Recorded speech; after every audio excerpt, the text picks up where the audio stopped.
Let's now cross over to the Mövenpick Ambassador Hotel, where the JoyBusiness Oil and Gas Forum, or town hall meeting, being held in conjunction with the Media Foundation for West Africa, has begun. We are tracking the benefits that the nation has gained from the oil discovery or the commercial production of oil, which started 10 years ago. On your screen now is Emma Morrison, Group Head of Business Programming at Convicted that by responsibility of the media as a partner in ensuring the tenets of true democracy, peace, and development, they should be really, really entrenched. A strong and dynamic partnership between the state, civil society, citizens, and the media is imperative to promoting an all-inclusive development. Our conviction and keen awareness of our responsibilities to society underpin the reason we are proud to partner the Media Foundation for West Africa and First National Bank to enrich our nation's foray into commercial oil production through the first JoyBusiness Town Hall meeting on oil and gas. We believe that this meeting of minds and a dispassionate interaction will go a long way to create a better future, of course, for everybody. As a media organization, we will continue to enlighten and empower our audiences about their rights and responsibilities to ensure true democracy and development. Once again, you're very welcome to this forum. Thank you. Thank you very much, Emma. I will now call on the Executive Director for the Media Foundation for West Africa, Suleiman Brahima, to share with us a statement from the Media Foundation for West Africa. A round of applause, please.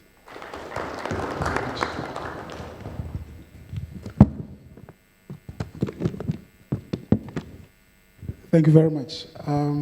Distinguished representatives of government, I see honorable members of parliament here, colleagues from civil society, colleague journalists.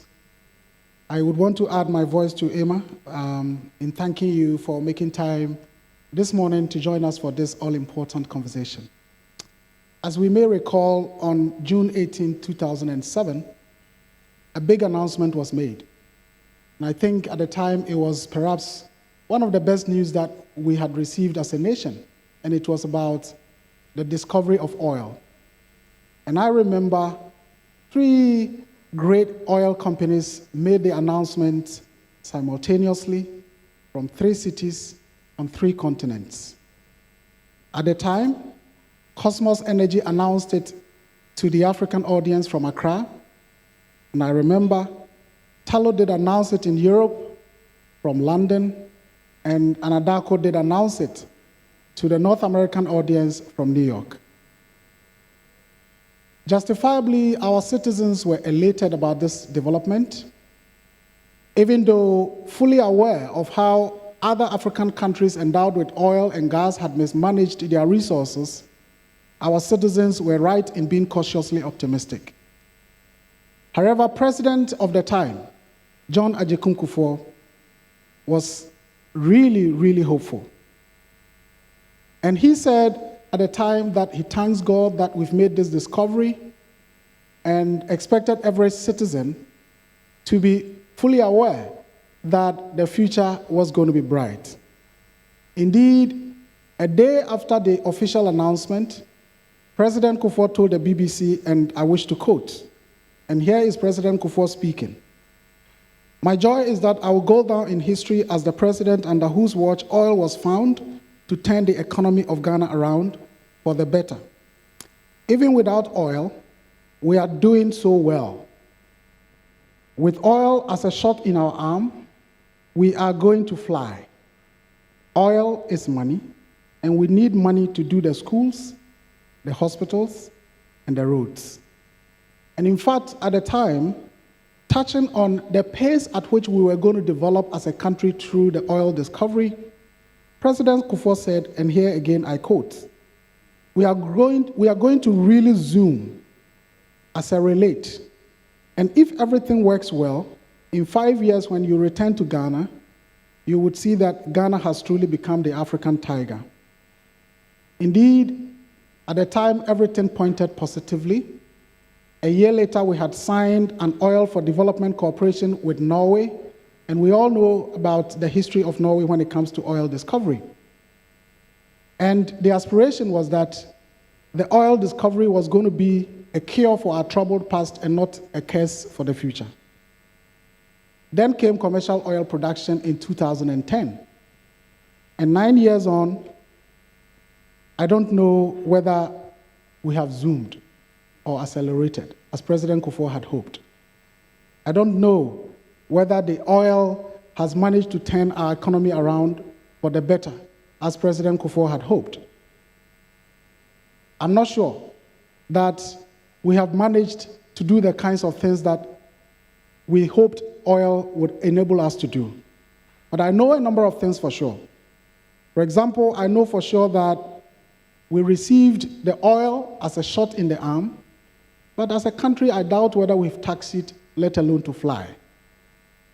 I know for sure that oil is money, and Ghana's oil has given us money, but the schools are yet to be fully built, our roads are yet to be fixed, and our hospitals are yet to be equipped. With all these, what I don't know is how President Kufuor feels now, if he looks back at his hopes when the oil discovery was made. Well, I think the situation leaves us with a number of questions to answer. What went wrong? What have we learned? Do we still have the opportunity to take off and fly? And if so, what must we be doing differently going forward? I think these are critical questions that require very meticulous answers. And happily, this is why we are gathered here. We are here to have a very dispassionate reflection on the oil discovery over the last 10 years, and hopefully be able to come up with recommendations that will help us shape the oil industry to make it such a way that it benefits the majority of our people and not a few. I would say that perhaps we don't have to lose hope. We may have missed our pasts, but I'm certainly hopeful that we haven't lost our way. And with deeper reflections, I'm sure that we'll get back on track, and possibly the hopes and aspirations that we had will get us on the right path. And as a foundation, the Media Foundation truly believes in the power of the media to change society. And this is why we are also happy that we are partnering with Multimedia, which has established itself over the years as a giant in our media industry, to have this conversation. And going forward, we will remain very resolute in our determination to work with the media, journalists, and indeed all stakeholders to ensure that we are able to track where the monies are going and be able to also hold the managers of our, the resources that we are endowed with accountable at all times. And once again, thank you very much for sharing your Monday morning with us, and I wish all of us a fruitful deliberation. Thank you so much.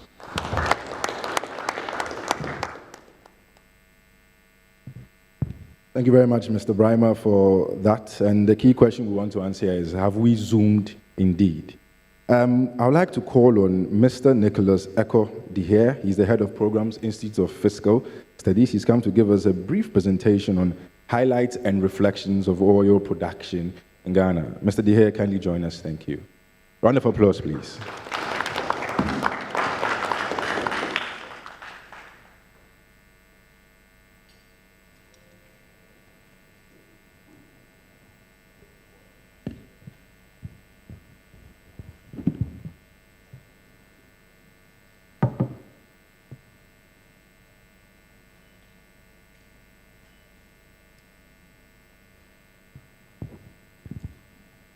Former ministers of state present, members of parliament, captains of industry, think tanks, distinguished ladies and gentlemen, all protocol observed, fellow Ghanaians. The Institute for Fiscal Studies is happy and grateful for the opportunity to participate in this very important town hall event. And let me commend Joy FM and the Multimedia Group and the Media Foundation for West Africa for this very noble initiative. Indeed, we need more of fora like this, where the public are empowered with information to enable them to engage with their leaders effectively, to demand accountability, and to insist on the judicious use of public funds, and to take stock of progress, to see what has worked, what is not working too well, and what needs to be tweaked so that in the end, Ghana remains the country that we want to see. Being a fiscal policy think tank, the IFS has keen interest in the petroleum sector. And in the not too distant past, we engaged with the Ghana Oil and Gas for Inclusive Growth to undertake a study that looked at efficiency in the management of Ghana's petroleum revenues, with particular focus on the Ghana Petroleum Funds and the revenues that accrue to the Gnpc. I'm happy to reflect on some of the insights during this forum. So we know that Ghana's exploration dates back many years. Indeed, as far back as 1896, 123 years ago, Ghana was prospecting for oil. However, it wasn't until 2007 when we discovered the commercial quantities of oil that we had been praying for.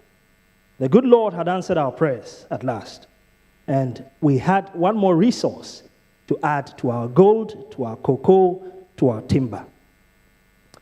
And the last speaker was right. Beneath the excitement, there was caution, because we knew the sad story of Nigeria, Africa's largest producer of oil. And we knew that, as some writers put it, Nigeria had become, what you would expect the oil to do for Nigeria. Instead, Nigeria had become a melting pot of conflict, of environmental pollution, and of corruption. And so we were cautious. The same could be said about Angola, the second largest producer of oil. So with cautious optimism, we took off. And one of the first things we did was to catch a flight to Norway. We went to Norway to sit under their feet and to learn from their success story. When we came back, we set out to establishing a governing framework for the petroleum sector. This was how the Petroleum Revenue Management Act was enacted. This was in April 2011. But even before that, 5 months earlier, in December 2010, commercial oil production had started. Now, this Petroleum Revenue Management Act was carefully put together by the framers. And here, I would like to highlight a few key features in the PRMA, which are geared towards promoting, in particular, transparency and accountability. So 1, authority was vested in Parliament, the people's representatives, to determine allocations from the Petroleum Holding Fund, which is a fund lodged with the Bank of Ghana into which petroleum receipts were placed. In the Act, we also insisted on strict reporting guidelines on the Minister of Finance and on the Bank of Ghana. They were mandated to report on our petroleum receipts, the volumes of oil we were lifting, and the like. We included provisions for periodic auditing. We did not stop there. And then we established the PIAC, or the Public Interest and Accountability Committee, to, among other things, to monitor compliance to the Act by government and other relevant institutions like Gnpc, the BOG, and the like. And I'm sure you have heard every now and again PIAC would raise a red flag over something that it felt was a violation of the Act. So yes, we had the Act in place. Let us take a look at the volumes that we produced. Sadly, the technology hitches would not allow me to show a PowerPoint which I had put together. But when you look at the figures, you see that starting off at around 66,000 barrels of oil per day, we moved steadily. 66,000 barrels of oil per day. By 2018, we had hit a little over 170,000 barrels of oil per day. Now, per year, we were doing in 2011, 24.2 million barrels of oil per day, climbing steadily now to a projected figure of 71.6 million barrels of oil. But maybe that is not so interesting. Maybe it's not the oil we want to talk about. How much petroleum revenue have we earned so far is the question. Since 2011 to date, Ghana raked in some $4.96 billion US dollars. Now, using today's exchange rate, that would give us some 26.3 billion US dollars. Certainly not peanuts. If you use the exchange rate at the time the petroleum was lifted, you are looking at 15.3 billion US dollars. Next question. Where has all the money gone? To answer that question, let me say that petroleum revenue is lodged with a specialized account, the Petroleum Holding Fund, with the Bank of Ghana, and the PRMA, this law I spoke about, provides a revenue sharing model that distributes the revenue between Gnpc, the budget, and then the remainder goes to the Ghana Petroleum Funds. So between 2011 and 2018, about 31% of the revenue was allocated to Gnpc. Another 31% went to the Ghana Petroleum Funds. The Ghana Petroleum Funds here comprises two funds, the Stabilization Fund and the Heritage Fund.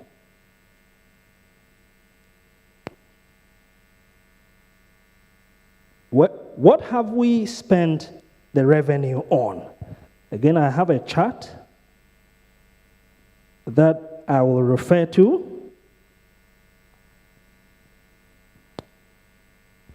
So we've spent the money.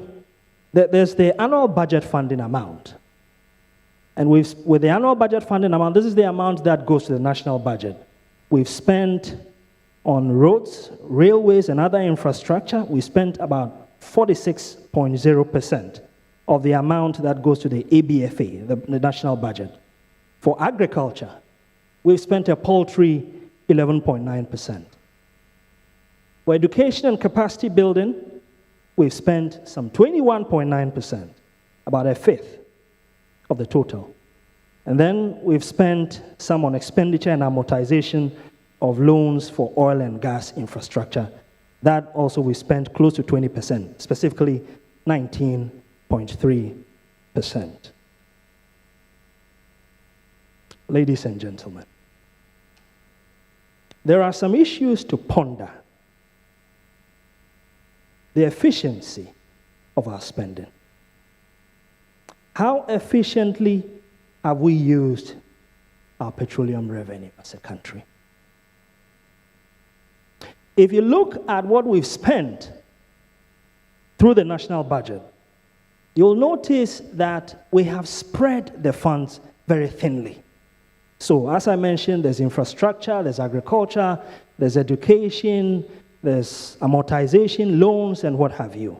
Because you see, the PRMA states that we need to spend using a medium-term framework, expenditure framework, which is aligned to a long-term national development plan.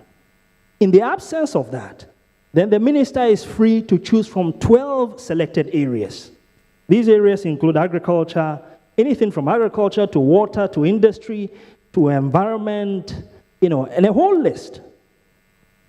Now, the minister, per the law, is required to select 4 areas from this tall list. And even that list is not exhaustive because the law says that the minister can go beyond that list if it needs to. So that's what we've spent the money on so far. And the studies point to the thin spreading of the spending, which has not been helpful. Many studies say that because of that, we don't see the potential impact. It's like an individual who earns a salary and then buys all kinds of things. So in the end, the money is all gone, but you don't see what you've spent on.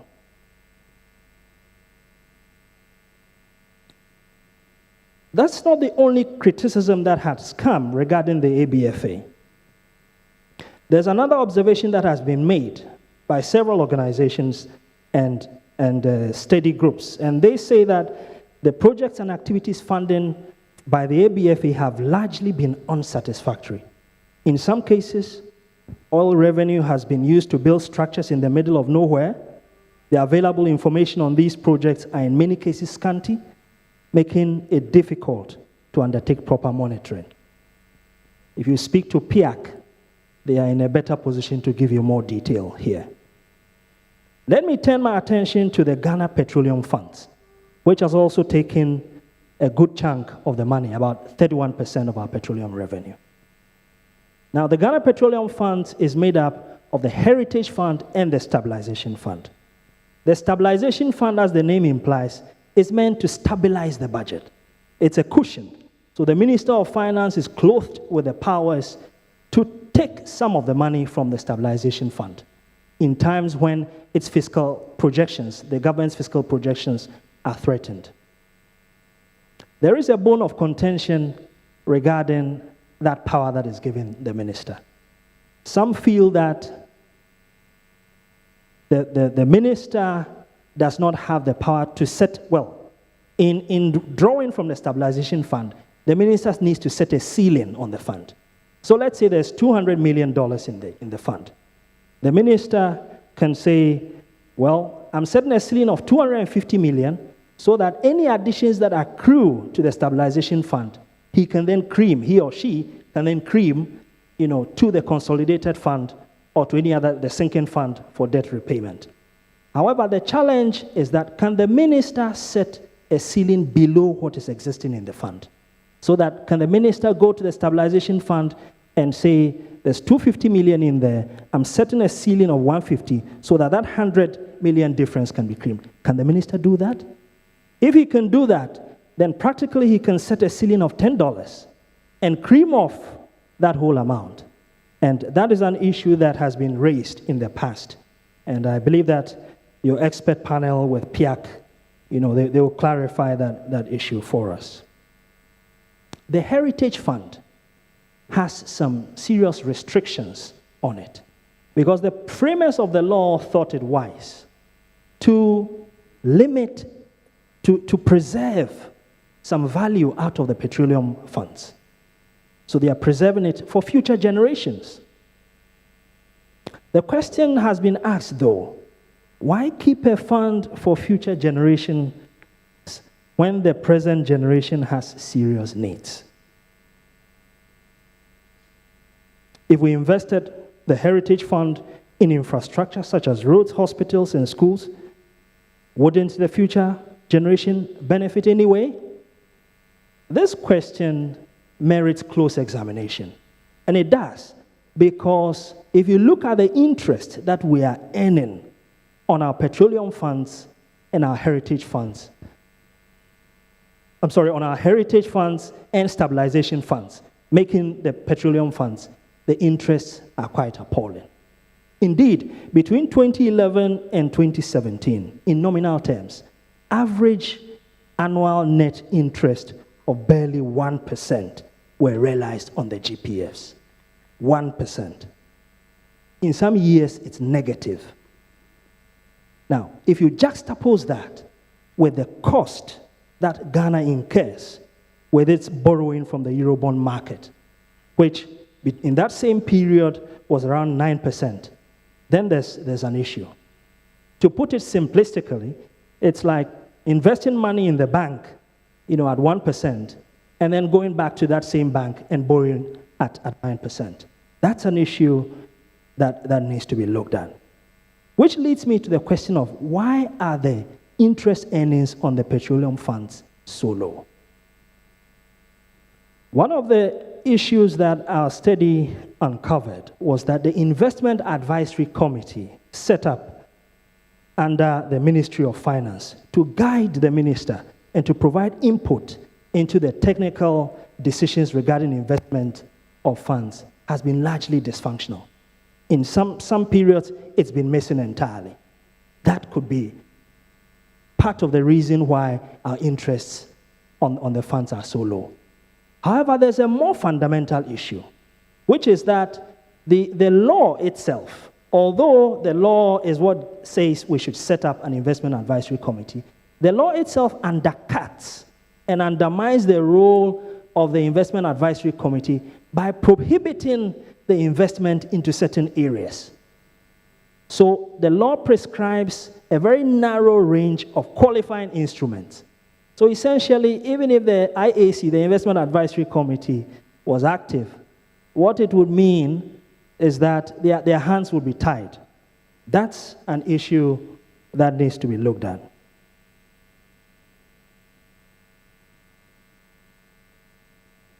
I'll turn my attention to Gnpc and then go to some concluding thoughts. The founding statute of Gnpc is an old law. PNDC Law 64. Gnpc was enacted it was established in 1983. And this law mandates the corporation to, quote, undertake the exploration, development, production, and disposal of petroleum. The law permits Gnpc, unquote, the law permits Gnpc to, again, quote, perform any other functions necessary or expedient for the purpose of attaining objects and carrying out its activities. That sounds like a blank check to me. I don't know about you, but in the past, Gnpc has engaged in wide-ranging activities. And here I point to three types of activities. One, non-petroleum related investments. So Gnpc holds equity stakes in loss-making investments. I repeat, loss-making investments like Prestia Sankofa Gold Limited. This is a mine that was shut down in the last quarter of 2016 and continues to weigh heavily, its liabilities continue to weigh heavily on the finances of Gnpc. For example, in 2018, Gnpc set aside nearly $25 million to pay off the mine's liabilities. Why is that the case? Then there are the quasi-fiscal transactions and activities. And here we are referring to those activities that are required to be performed by government. But it would appear Gnpc is playing that role very actively. So Gnpc constructs roads, advances loans, in some cases advancing loans to government, as happened in 2014, when Gnpc advanced a loan of $50 million to the Ministry of Finance. The third category of non-core activity is corporate social responsibility. Now, nobody argues against corporate social responsibility. CSR is a good thing for any company. I'm sure the banks here do CSR. But when your CSR budget is so huge that it in some cases overtakes your personnel emoluments budget, then there's a problem. In 2018, Gnpc's CSR budget was $28.95 million, which exceeded its personnel emoluments budget of $25 million. So this is the story of the efficiency from where we stand and from what many studies point to. There are other elements to reflect on, like contract transparency, issues around local content, optimization of gas resources, but I'd rather skip that. I'm sure your very expert panel would be able to do justice to that. But let me do some concluding thoughts with you. Number one, perhaps it is time to give Gnpc a new law.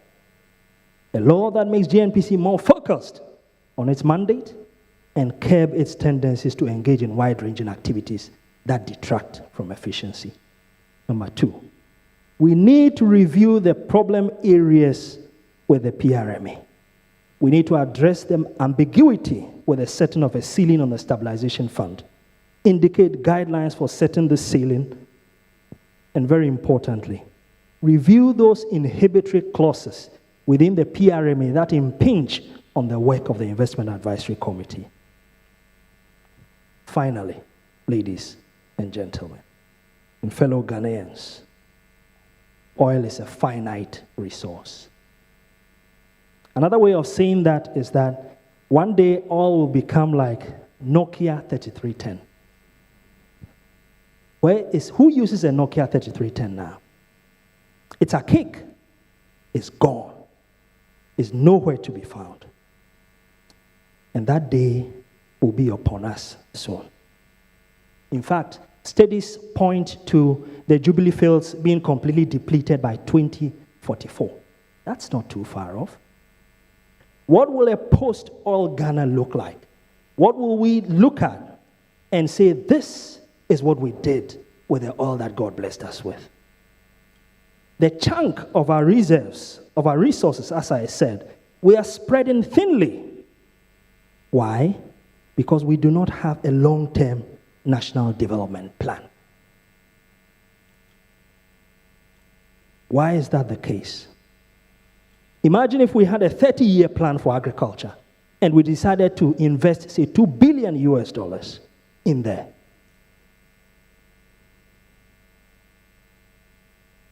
And while I'm at it, let me ask, what has become of the 40-year National Development Plan, which has been developed by the Gnpc?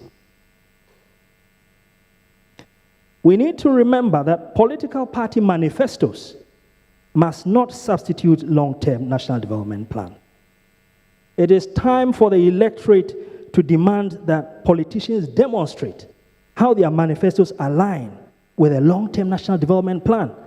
And that is not being political at all, because parties come and go. 4 years, 8 years, they are gone. 12 years, they are gone. Ghanaians, we are still here. Since 1992, after every 8 years, a new party has come. We need a plan that gives us focus, ladies and gentlemen.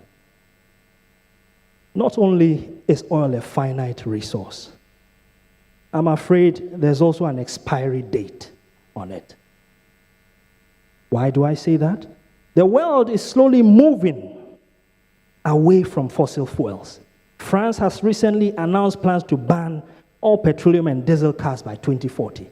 They won't need the oil. China is stepping up its production of electric vehicles. It's moving away from fossil fuels. And China is a huge importer of fossil fuels or oil. This means the value of oil will dwindle.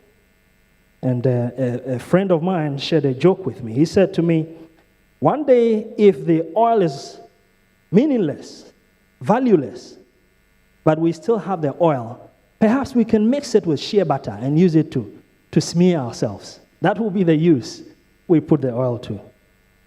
Ladies and gentlemen, the times are too serious. We need to have a long-term national development plan that gives us vision and focus so that we can align how we use the oil revenues to that. The time is ticking. What will be the legacy of oil for Ghana? I thank you for your attention. Nicholas De Heer is Head of Programs at the Institute for Fiscal Studies, taking us through a presentation on the use of oil funds here in Ghana. A lot of key points there, and we'll have some time to take you through them.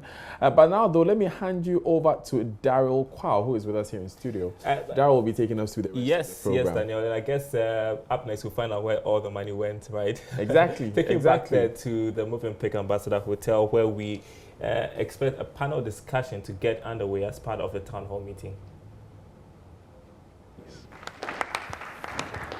Thank you very much. I will not rise to the occasion. We have banters like this every day of the week that we're at work. He's a little taller, but way younger than I am, and he chooses to call me boy, but that's fine. Thank you all very much for taking time out of your busy schedules to join us for this all-important conversation. As Emma Morrison rightly said, for more than 20 years, the Multimedia Group has been trying to build a world-class media organization. And the clarion call has been going out for a while, that if Africa won't tell its own story, it will be told differently for us. And stories can only be told when you have dispassionate conversations to understand where you are and to be able to chart the course to where you want to be.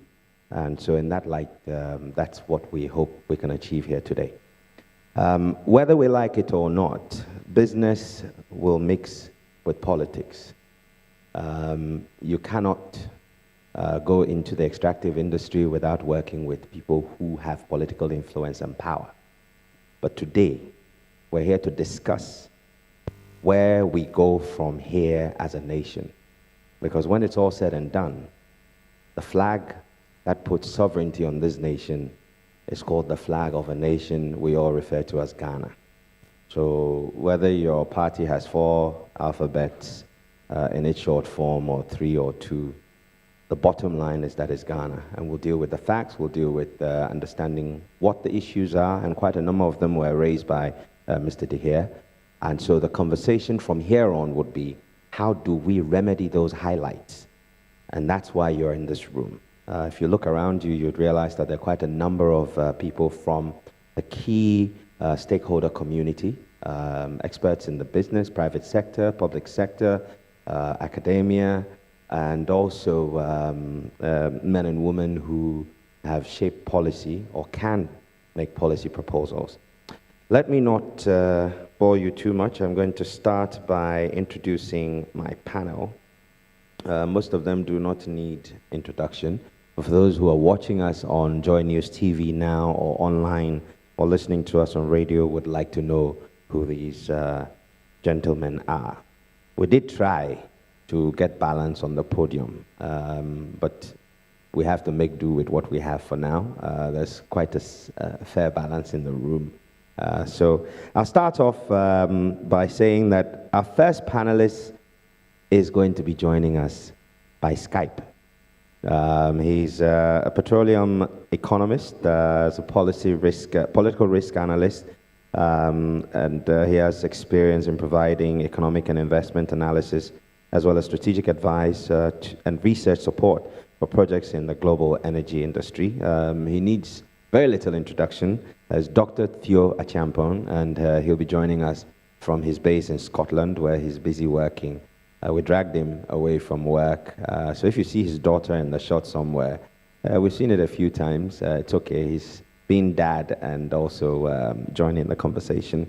Help me welcome the special advisor to the executive vice president. He's executive advisor, rather, and also the planning and performance manager at Tullow Oil. He's a man with more than 20 years of working experience in the oil and gas sector. And he's in the person of Seka Satyamurthy. Please take a seat. Next up is Mr. Benjamin Boakye. He's the Executive Director of the Africa Center for Energy Policy. If you've ever had conversations had about oil and gas in this country and you don't remember the name Benjamin Boakye, then you'll hear him today. As the Executive Director of ASEP, he drives and coordinates a team of highly trained and passionate individuals who work in the sector. He's also very key in contributing to research, policy analysis, and advocacy on the extractive resource governance space.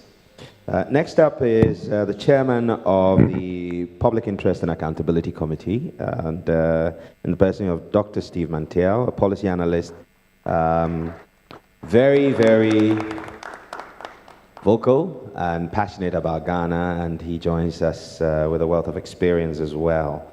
And I'd also like to request that we're joined by Mr. Mutawakil Adam. He is a member of Parliament and also sits on the Parliamentary Select Committee for Mines and Energy, and also the minority spokesperson on everything energy. Let's welcome him, please. Last but not the least is Mr. Setekwe, former Minister for Finance of our Republic, and he joins us to share some insights as well.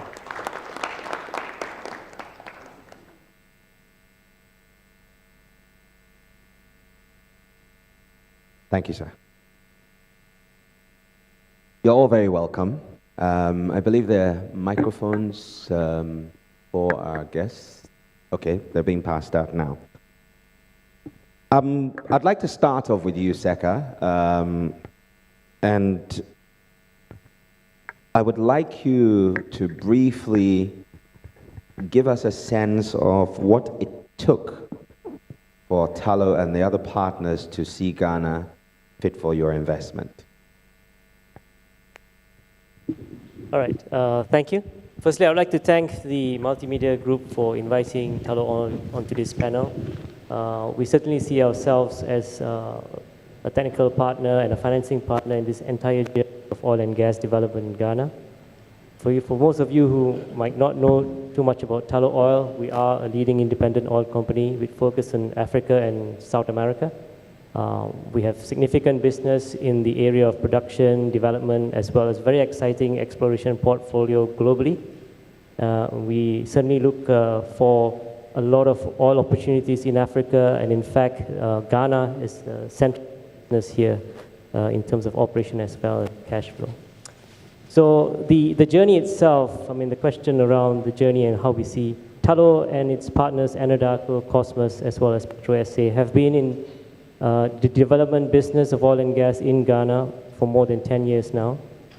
The discovery of Jubilee back in 2007 brought on board a resource with a hydrocarbon potential of about 2 billion barrels, which we currently have a development plan which allows us to produce up to about 600 to 700 million barrels, of which 250 million barrels have been produced to date.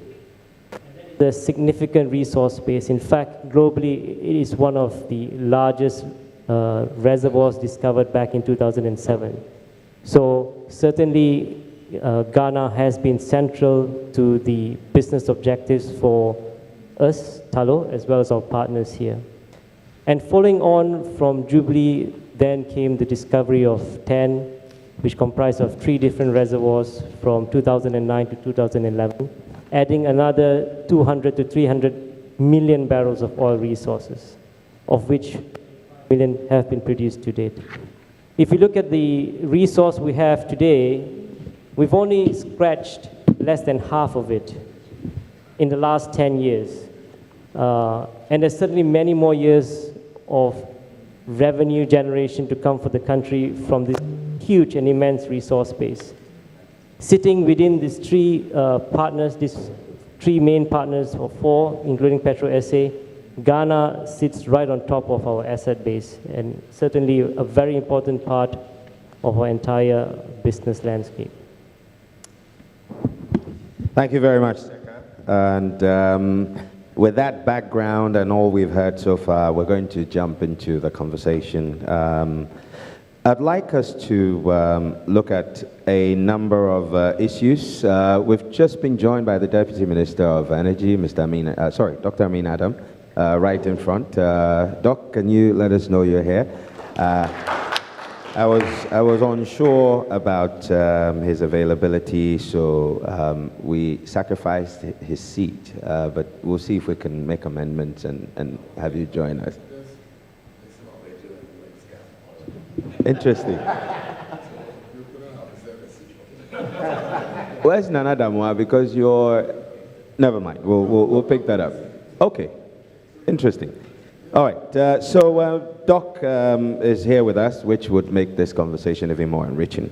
I'd like to start off with, we have maybe 4 key areas that we'll explore. The legal space, there's talk about Gnpc, is the Petroleum Revenue Management Act the best we can ever have? The exploration, the PEA, is that also something that we need to look at? But generally, Parliament is where it all starts. Of course, there's a lot of consultation ahead of the passing of legislation. But ultimately, once Parliament does its job and is assented, it becomes what guides how we go. Mr. Mutawakil Adam, I'd like you to share with us there's been a number of issues raised on specifically the Gnpc Act, for example. Do you agree with some of the issues raised that maybe the Act needs to be reworked to give Gnpc more focus and potentially make them viable to become the NOC, or international oil company, so that they can start expanding their operations and grow the money that they make from the various partnerships? Yeah, thank you very much, and good morning to my fellow panelists and my colleagues, and good morning to my brother. He's helped me a lot in getting me here when I came to Parliament, so I have to always admit it. When he was the executive director of ASEP, in every program he invited me over, and that has actually enriched me in the petroleum industry. Yeah, since the discovery of oil in 2007, and from 2010 to 2016, a lot of laws have been passed. The first is the setting up of a regulator, which is the Petroleum Commission, follow up with the local content and participation LI, followed up with the EMP Act, and some regulations during that time, and eventually in 2017 more of the regulations were passed. So in terms of the legal and regulatory framework, Ghana is doing quite well in terms of getting this in place. We all know that the EMP Act initially was PNDC law, 84. And at that time, Gnpc was both the regulator and the one holding commercial interests until 2011 when Petroleum Commission came to play. And over time, it's normal that there might be some challenges. But how do we cure it? Is the curing coming from amending the Act or the activities that we are gearing towards? So sometimes we have to look at the two. First of all, Gnpc has a vision to become a stand-alone operator in 5 years and become a global competitor in 15 years. How do we get there? I think the Act mandates them to get to that stage, and that vision and mission was derived from the Act. But are we putting the necessary even structures in place to get there? As we speak, I don't think we are doing the necessary things that are needed to get there. So I know the Gnpc Act will require some amendment, but stripping it completely to just be an IOC and therefore focus on only upstream. We have Petronas that is participating in other areas, not necessarily upstream, but stripping it naked to just focus on upstream, I don't think that one will be the best way to go. In your estimation, what would you recommend? What we recommend is not only the Act, but the action. First and foremost, we need to resource Gnpc and direct them to be participatory in our PAs. When I mean participatory, not just holding carried interests, but must try to be one or a partner in terms of operatorship. If we don't gear towards that, then we'll continue to hold carried interest, but we'll never acquire the technical know-how to be able to stand alone and to become a global competitor, irrespective of amending the law and giving them that they must focus on upstream. If we don't intentionally ensure that in negotiating every PA or some PAs, we ensure that they take active part in operatorship. For our wider audience, PA is referring to petroleum agreements. Thank you. For example, you realize that the operatorship in terms of TALU, Gnpc is not an operator. The only place where Gnpc was supposed to be an operator is the AGM block, where Gnpc was to set up a special purpose vehicle, which we call the SPLOCO, and they had to take some shares. And in that agreement, they were to be joint operators. That is where the meat is.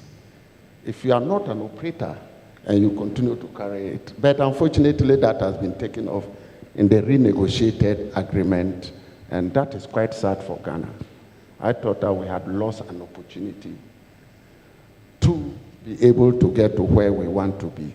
Yes, the law will be there, but the individuals who take decision to ensure that Gnpc becomes what we want it to be goes beyond just the law.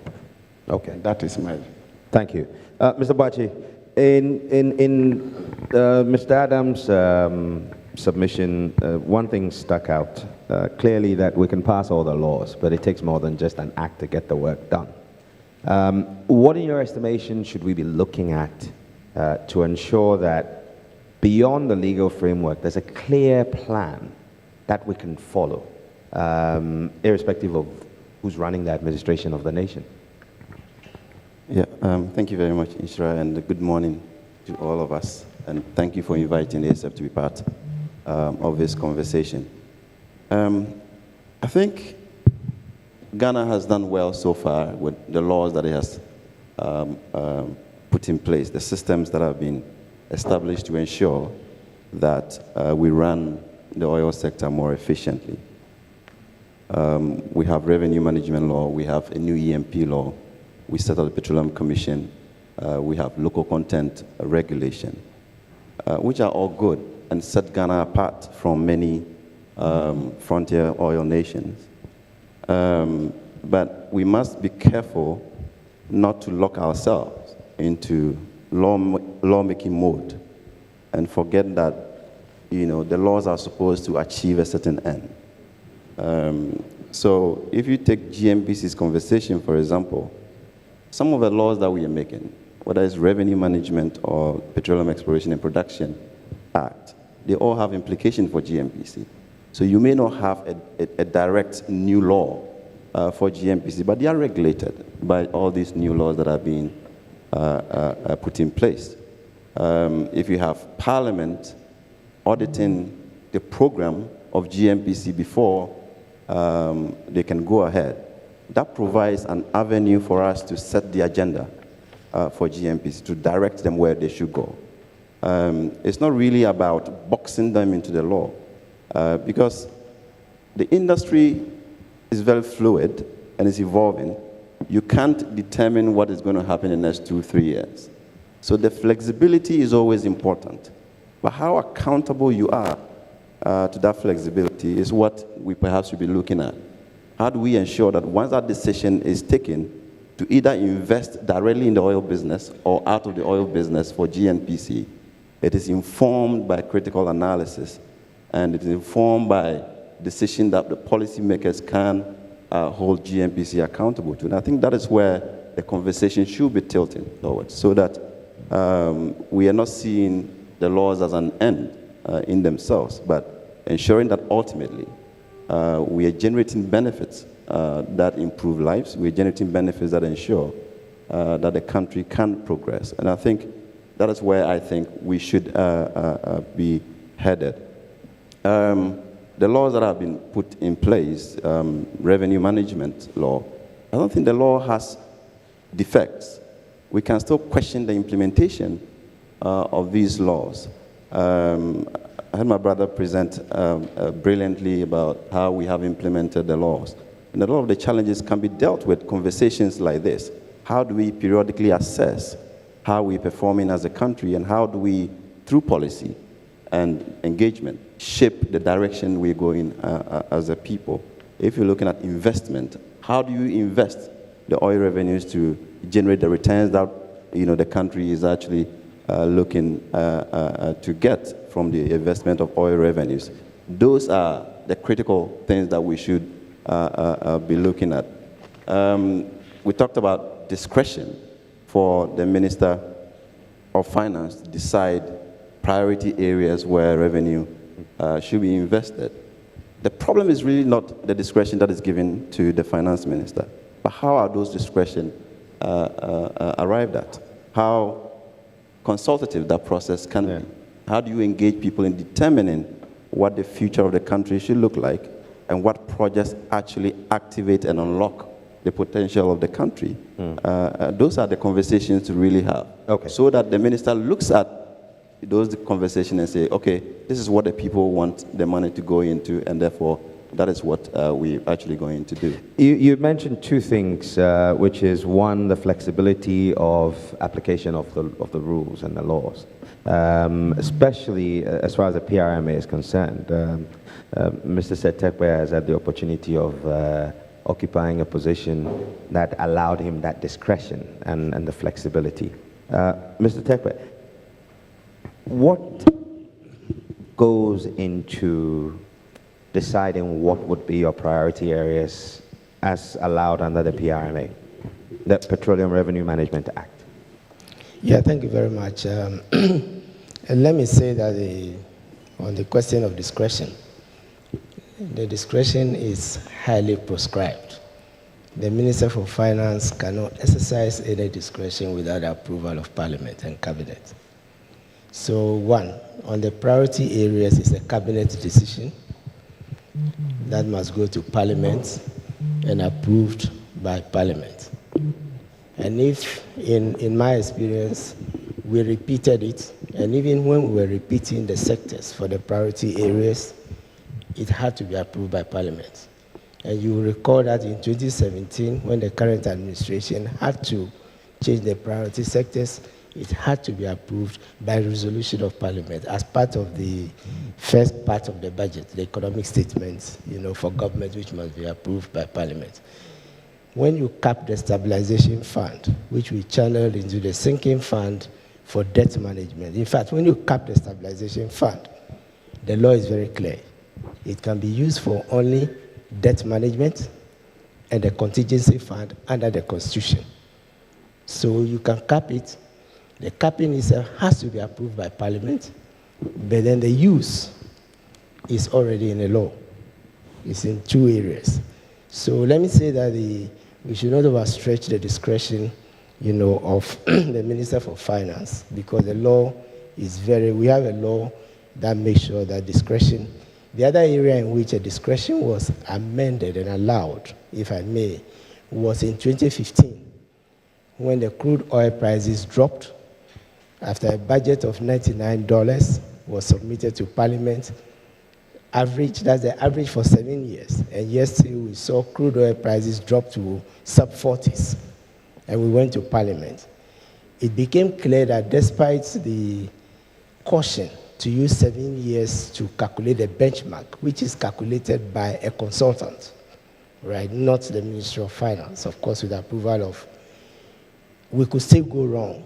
And therefore, we sought an amendment to the PRMA that in the event that prices, in the estimation of Cabinet and Parliament, prices will go below the benchmark, subject to parliamentary approval, the budget should be prepared using a lower budget, because in both 2015 and 2016, we had to go to Parliament to amend the budget when prices fell, as I said, from the $99 benchmark to $40 or $45, I believe. So those are the areas where amendments and discretions, but all these are subject to the approval of Parliament. Let me just say quickly, if I may, comment on the fiscal framework. First of all, we have the portion that goes to Gnpc, after which the Heritage Fund, which has become the most controversial, takes only 9%. So we are talking about the entire revenue coming in.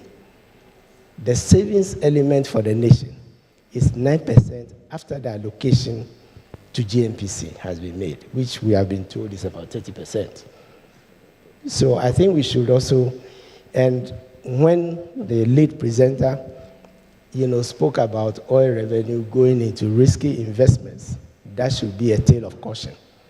That the Heritage Fund itself, when relaxed and when allowed too much discretion, could suffer the same fate. And so the Heritage Fund is designed to be very conservative. And as a deputy, I was part of the debates. I moved most of the motions and the discussion in Parliament. And so this is the history. It is deliberately designed to be conservative. After 15 years, it is to be reviewed. After that 15 years, perhaps we can decide to take part of the funds and use it to support, say, the infrastructure fund, if we are not happy with the way capital, is dispersed. But there is merit in having a savings fund that is conservative and not risky. Then you have the stabilization fund, which takes 21%. And I've spoken about the capping.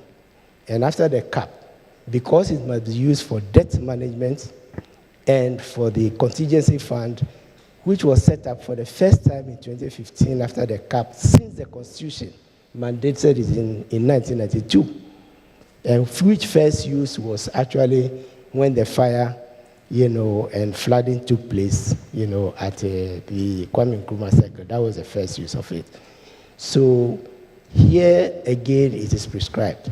And we channeled the portion, which was 75%, later 50%, into debt management, right? And so when we have savings, it has been explained that stabilization fund is to stabilize the budget.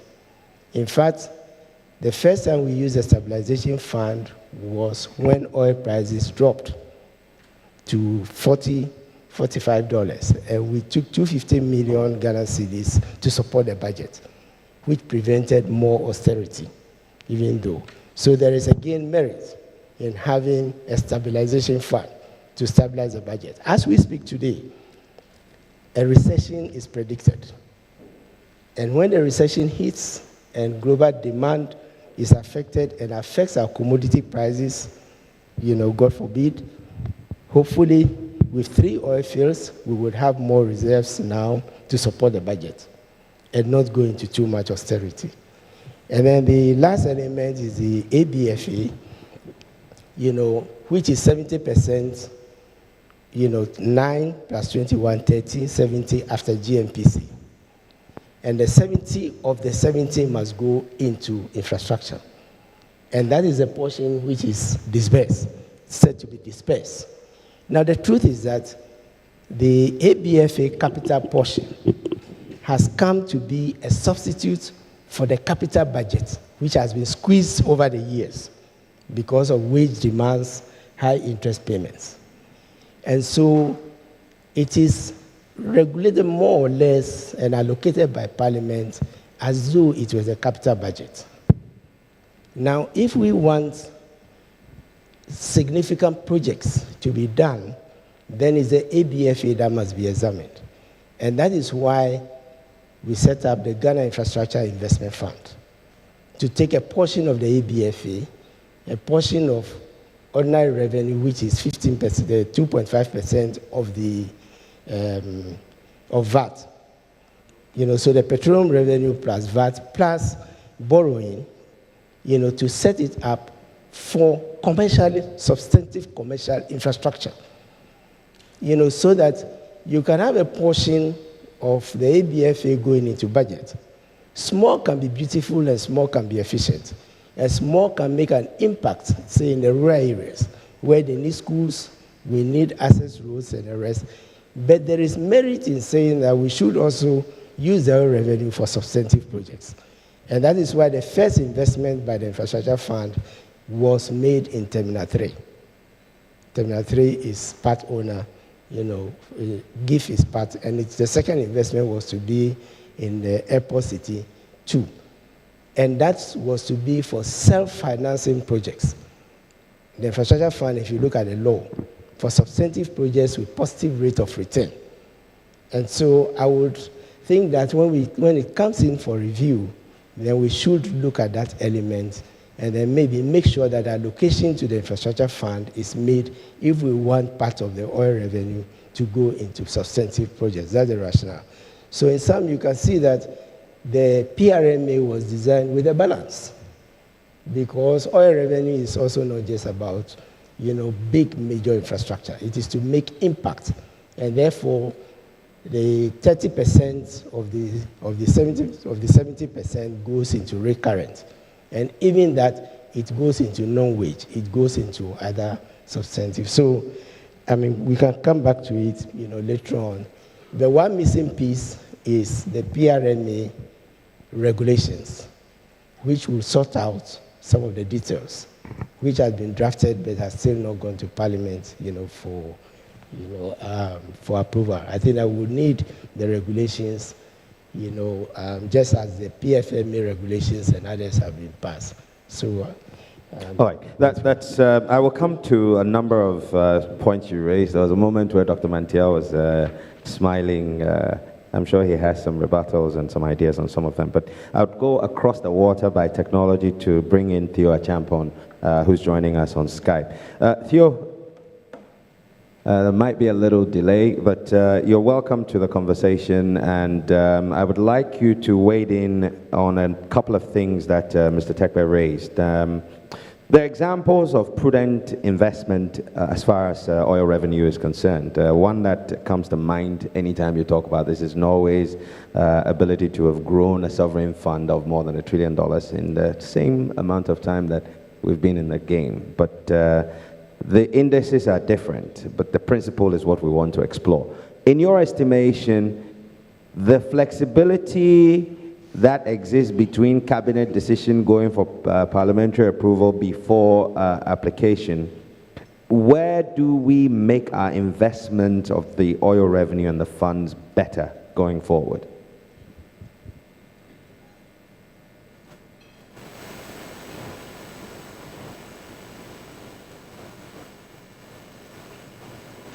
Okay, I think we're not getting Theo at the moment. Let me come into the room.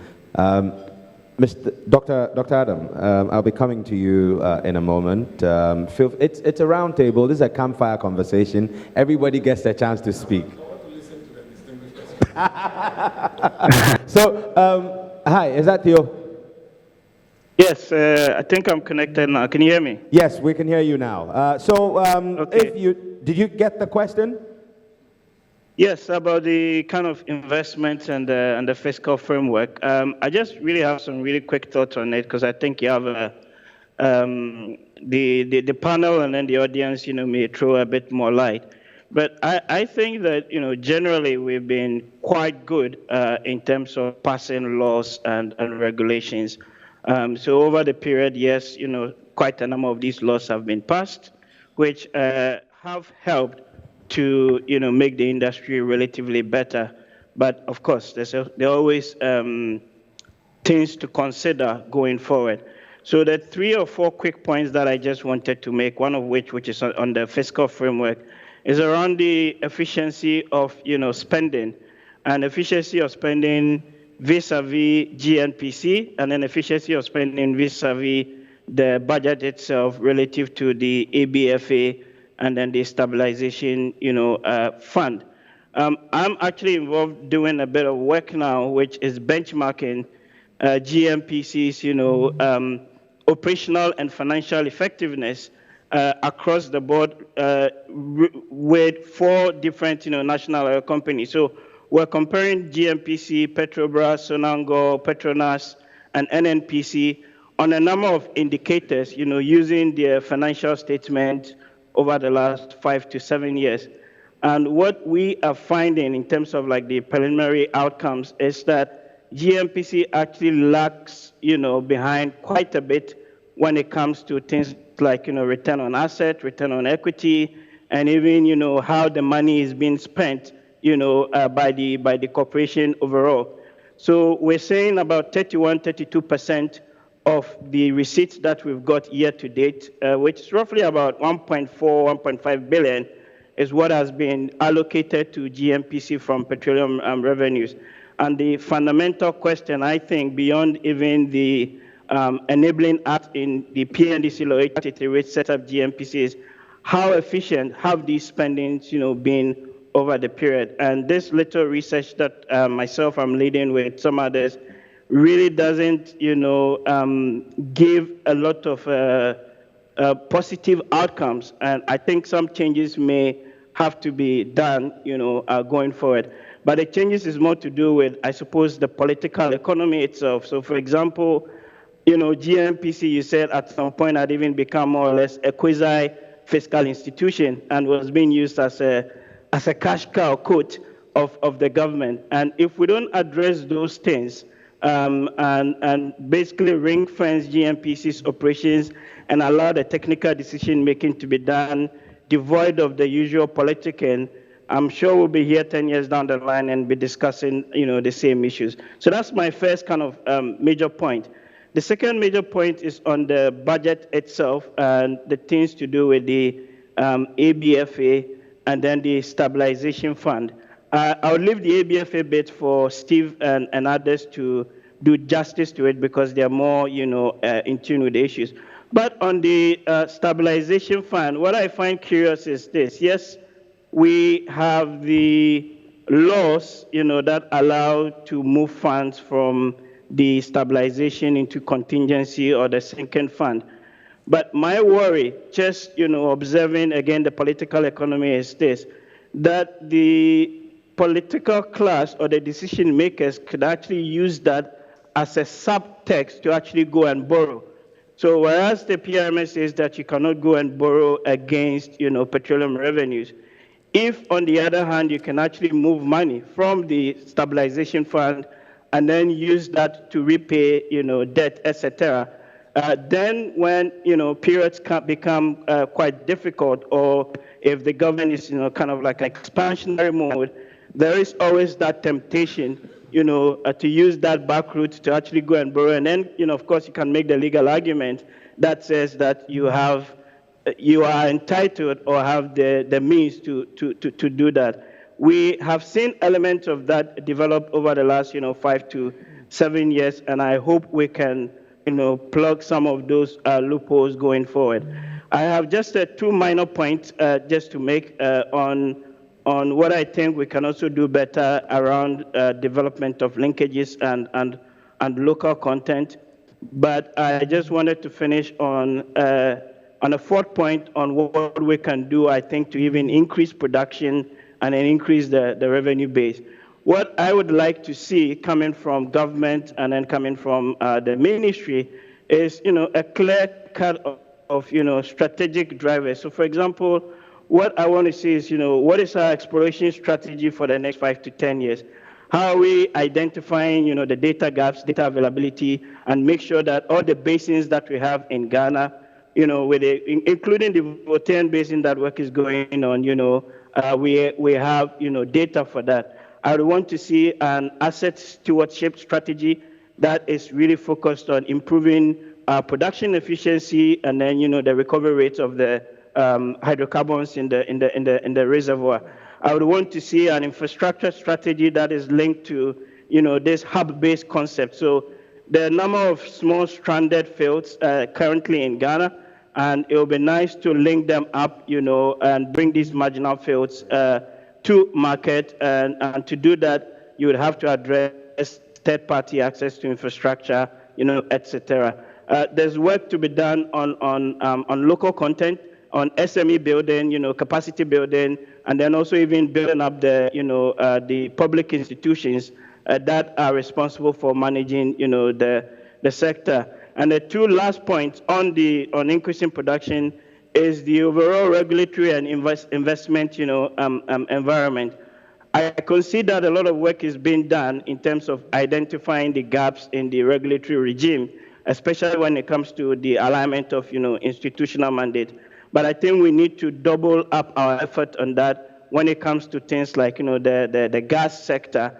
So for me, I believe the gas, sector even has much more potential for us as a country than even, the oil sector, because oil just brings in revenue, but you could do a lot more with gas, and then the value chain associated with gas. And lastly on that, would be a supply chain strategy that, is aligned with the government's or our industrial policy. So I have not seen an industrial policy being championed. What I hear often is that, yes, we're doing work on local content, we're doing work on, supporting local industry, but it's got to be anchored, I believe, by, an overall kind of industrial policy that asks the fundamental question is, where do we want to see the local companies going in the next 5 to 10, 15 years? And therefore, what resources do we have to provide them, either by finance, by technology, by skills development, to meet that? And what the successful countries like Brazil, and Norway, etc., have done is to have a supply chain capacity development program. But that is closely aligned to the overall industrial policy and strategy of the country. So those are like my broad-based thoughts for now. Thank you very much, Theo. We'll be coming back to you. I know you'll knock off at some point to attend to other engagements, but we may come to you if you're still on there. Dr. Mantia, I would like to pick your thoughts on a couple of things that Theo raised, and these seem to be things that are running through quite a bit of the commentary. The findings from his comparative analysis of Gnpc over the last 7 years with Petrobras and two others. Two things he mentioned was generally the efficiency of spending of the revenue, particularly its application to the ABFA, the annual budget funding amount, as well as the Stability Fund, and Gnpc's own performance on return on assets and equity. Well, thank you very much, Inshira. These questions that you posed to me are minute details of the bigger question of governance. And I think I rather want to deal with the broader issue of governance before we go into the details in terms of expenditure. Okay. What you do with the National Oil Company and the rest. Incidentally, I happen to have been there when it all started. It was in 2008, and I had an invitation from the then Office of the President, President Kufuor, to chair the governance session of the Ghana's first Oil for Development Conference. And I have a very strong bias for good governance, so I was really happy to chair that session.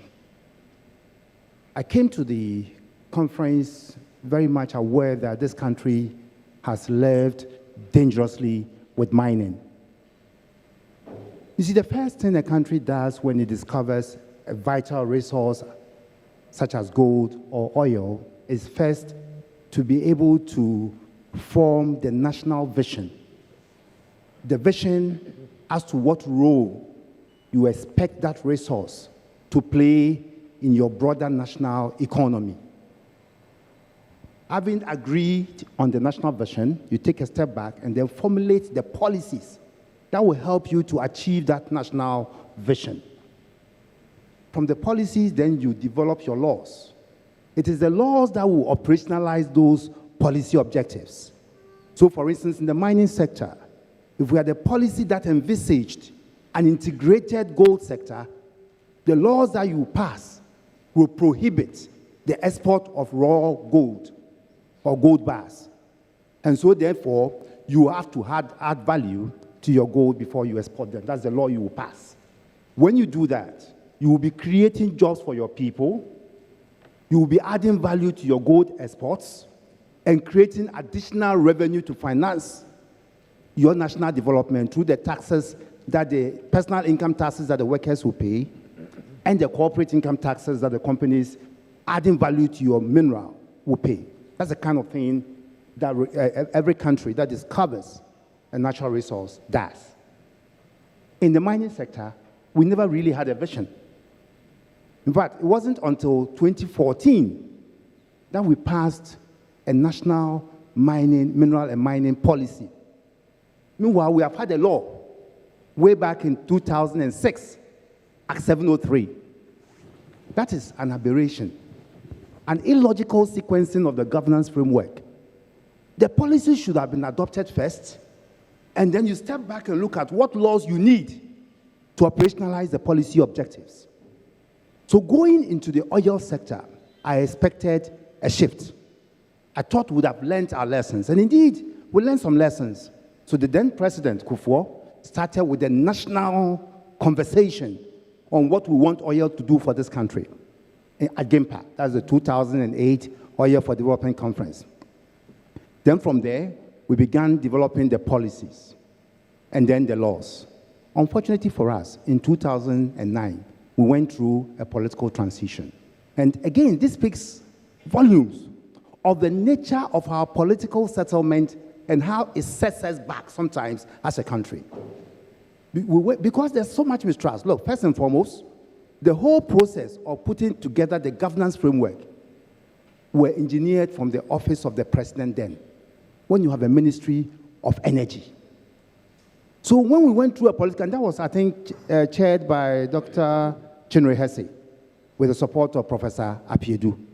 So we went through a political transition.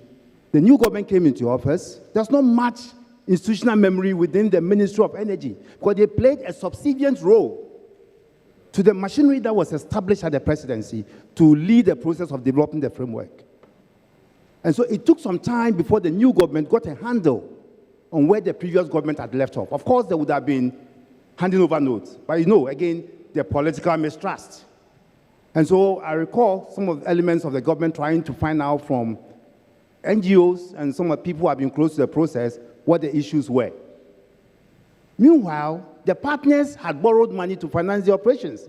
They were not going to wait for us. So they went on regardless. So that in 2010, at the time we were pumping first oil, we had not passed a single law. At the 2008 conference, we actually recognized that PNDC Law 84 was not fit for purpose. Indeed, subsequent events proved that. You recall the disputes we had with Cosmos. First with the spill of toxic mud in this operational area and our attempt to exact some sanctions from Cosmos. Our PNDC Law 84 did not support it. The disclosure of proprietary data to third parties when Cosmos wanted to sell to ExxonMobil. We also, again, wanted to exact some sanctions. Our PNDC Law 84 didn't support it. There was also the issue of right of first refusal. I mentioned that one. There was a spill, and then there was proprietary data. All these were not supported by PNDC Law 84. So there was a problem. We needed to change PNDC Law 84. We didn't change it until 2016. How serious are we as a people to get things right?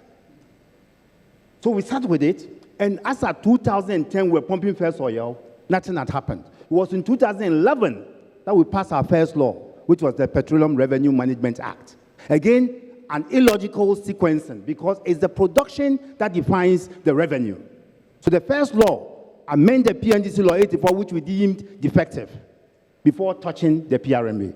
And I will give you an evidence to support that it was really illogical. If you look at the PNDC Law, Act 919, the EMP Act, which was passed in 2016, it makes provision for bonuses. Go and look at the PRMA and see whether there is a recognition of bonuses as a revenue stream. Some tell me, well, you can capture it under miscellaneous revenues. Look, bonuses are not miscellaneous. They are not coins. They can run into millions. So they are major and ought to be recognized. If you are recognizing surface rental, which runs in hundreds of thousands, how dare you tell me that you recognize bonuses as miscellaneous? But this is the error we made as a result of the illogical sequencing of the governance framework. And so we are where we are today because we haven't quite learned our lessons. We'll come to the issue of expenditures and the other things that had to do with regulatory issues. But to kick this conversation, I think we need to look at what lessons, the mistakes, and what lessons we derive from them going forward. Okay, I would like to go to the room at this point, but I want just 2 minutes from you on this. Based on the historical antecedents you laid out, I want to start the process of fixing it with you. As chairman of the Public Interest and Accountability Committee, where do you see the quick gains as far as fixing the processes where we've had to pass laws after the horses have bolted and trying to make sure they're retrospective to safeguard the future of an industry that clearly has the potential to transform our economy? Well, the mistakes have been made. We cannot go back to correct them, especially with respect to the illogical sequencing and also the timeliness. But the lesson for me is that we as a country need to work as a people, as one people. The nature of our political settlement is hurting this country. The winner takes all situation. And so even though you have fine brains on the other side, we refuse to make use of it when the other party comes into power. Going forward, decisions as to how, for instance, let me give you a fundamental, something that I find also arising out of the lack of agreement, political agreement, some of the issues. You know, we as a people, in the mining sector in particular, have spent almost all the revenues derived in the particular year in the next year's budget, largely on recurrent expenditure. And so in framing the PRMA, we were mindful to require that at least 70% of our oil revenue goes into capital expenditure. And if you wish, you can spend the other 30% on recurrent. That is how you lay the basis for a takeoff of the economy. From 2011 to 2016, the government in power complied with this provision. From 2017, suddenly, I'm hearing attempts to misinterpret this provision in the law. Then there was a backtrack. Some will tell you that, okay, investment in education, though it's recurrent, is human capital. So let's reclassify capital investment to include investment in education. Trying to change economic principles to our convenience. So we need some agreement. If we mean capital expenditure as provided in the law, regardless of which political party is in power, it should be capital expenditure. So we need some bipartisan agreement on how we apply the PRMA, and not to change it depending on which party is in power. Thank you. Thanks very much. Like I said earlier, quite a number of points have been made, and this is a campfire conversation in the interest of our nation. And the guests we have in the room do have a lot to say. So please, we're going to open this conversation up, and I would like to start off with the legal framework. I want to extend it a little to fit into an area that's become quite important recently. The Africa Continental Free Trade Agreement is something that is set to open up the continent. I think there are more than, I think 5.6 trillion, if not more, is available to be made in that space. All of these things require frameworks, legal frameworks that are binding. I want to draw David Ofosudote in on this. Now, if you would look at the, as Dr. Mantia called it, the illogical sequencing of some of the laws that created the framework within which we're administering the sector, what are the lessons and potential threats if you look at the expanded space that the Africa Free Trade, Continental Free Trade Area and Agreement affords us? Thank you, Inshra. Sounds like a question from a different tangent. But I understand, I mean, this is supposed to be a thought leadership program, but let me answer it from a tangent. I think, and this tangent is very important for me to explain or for me to react to your question. For listening to everybody on the stage so far, I think we suffer from a lot of mindset problems. And two of the mindset problems are relevant to this question. One is we have an excuse mindset. a group of people who have an excuse mindset are always looking to pass new laws. We need to have this law, we need to have this law, we need to have this law, and nobody acts on the existing law. The other challenge with the mindset, or the second aspect of the mindset, has to do with lack of money mindset.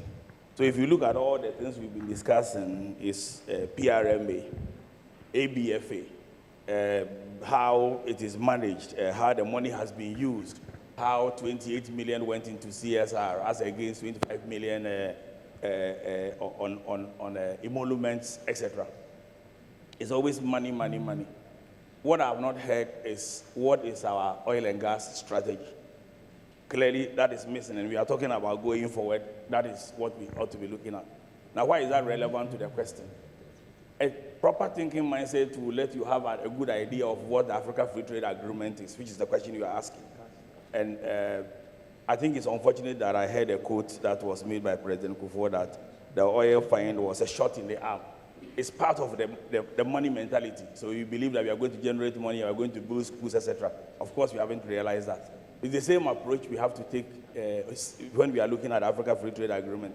It is an opportunity, potential 3.4 trillion market, over 1.2 billion people. So far, 28 countries have ratified out of the 54 who have signed. But if you look at it with the mindset that the CFTA is a trade agreement, then you will have a problem.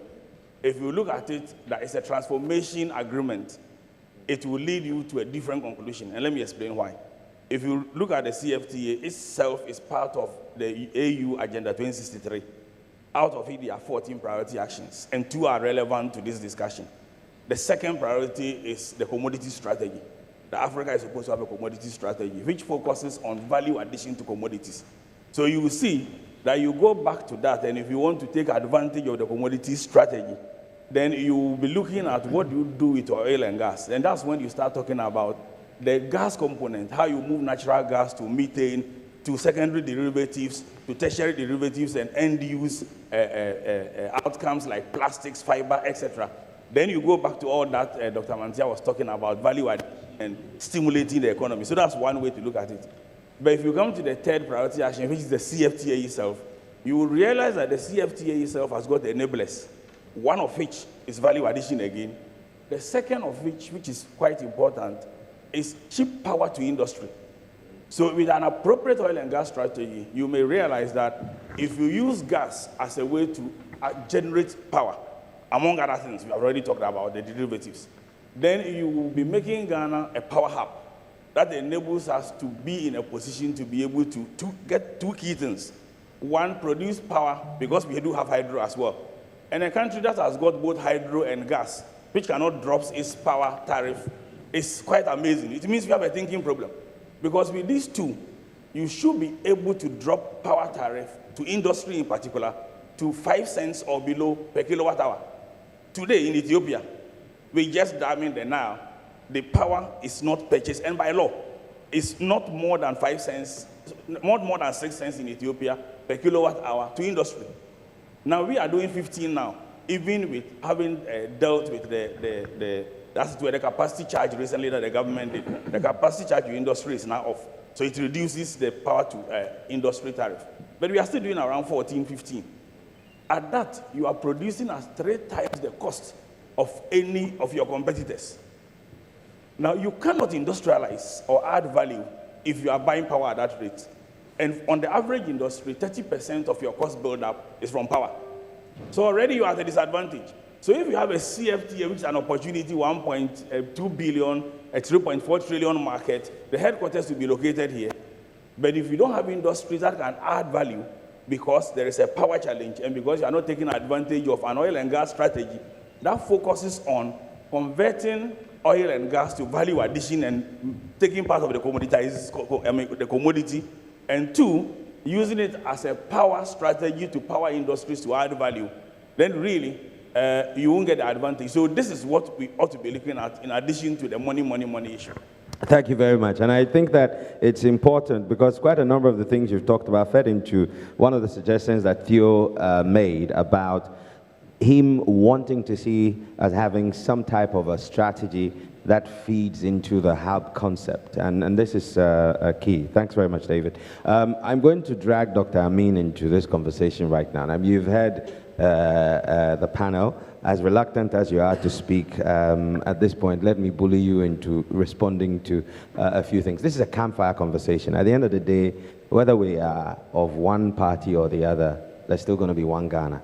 As I like to say, state and party are both spelled with 5 letters, but state will always trump party. So you're welcome, and thank you for joining us.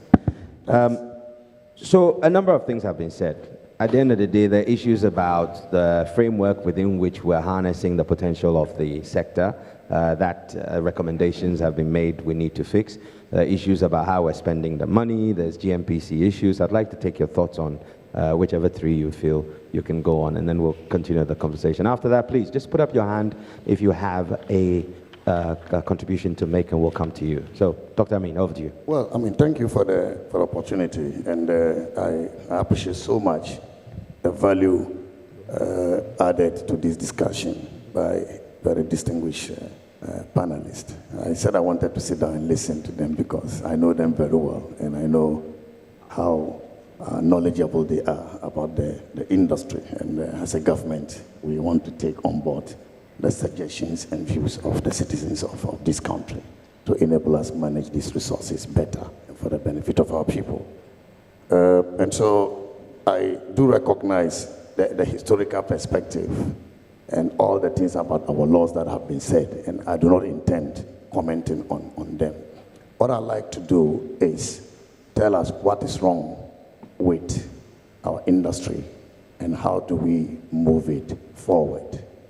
Because when you talk about revenue, you first of all must produce oil before you get the revenue. So if the oil is not produced, no revenue.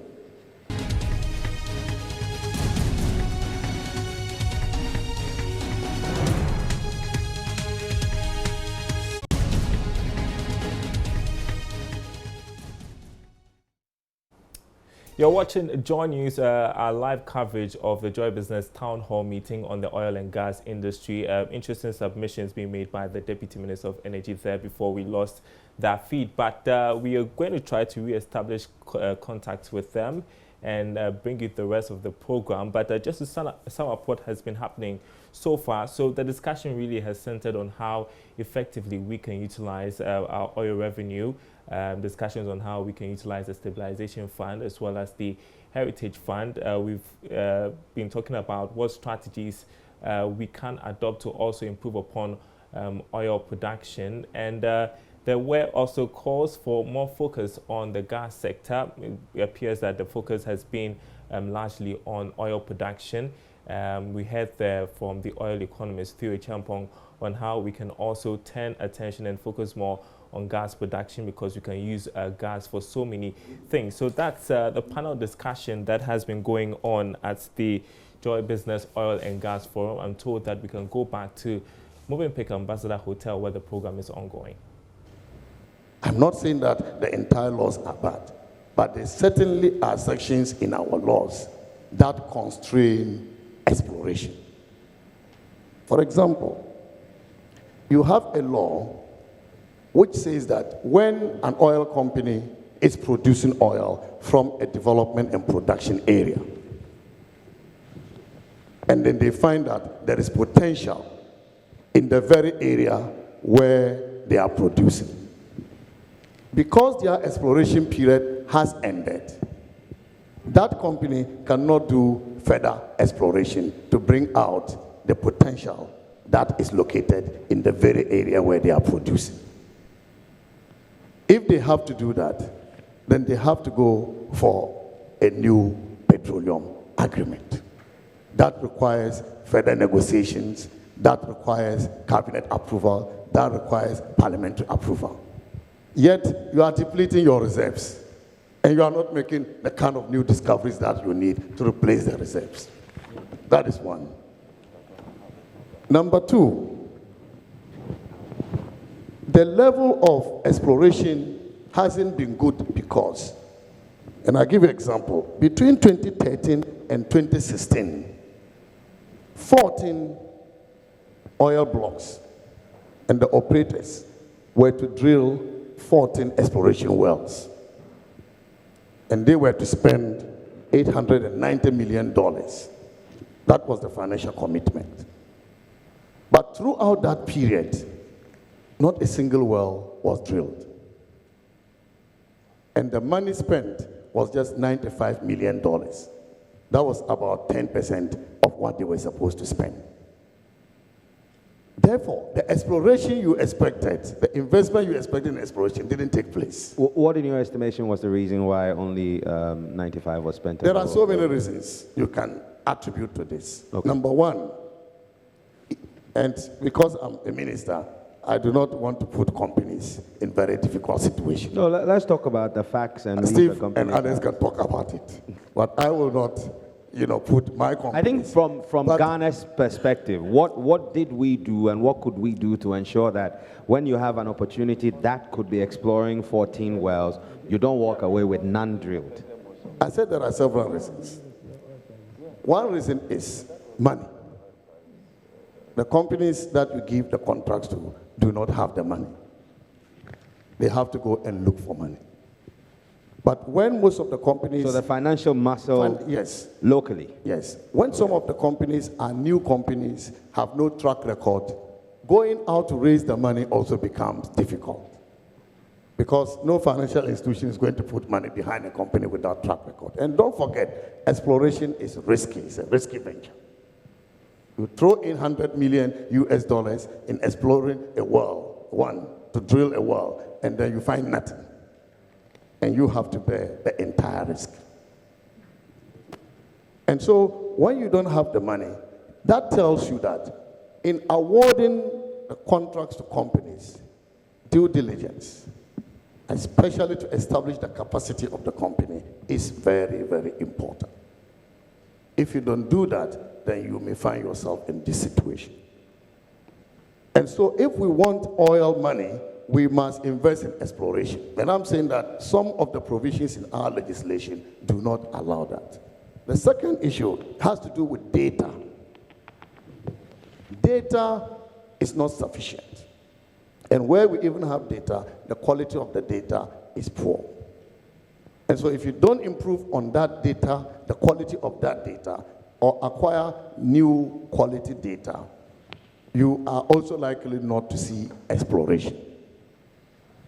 In the recent bidding rounds that we did, and I'm sure most of you followed it, we witnessed the greatest level of interest by industry that you find in any country that is doing bidding round.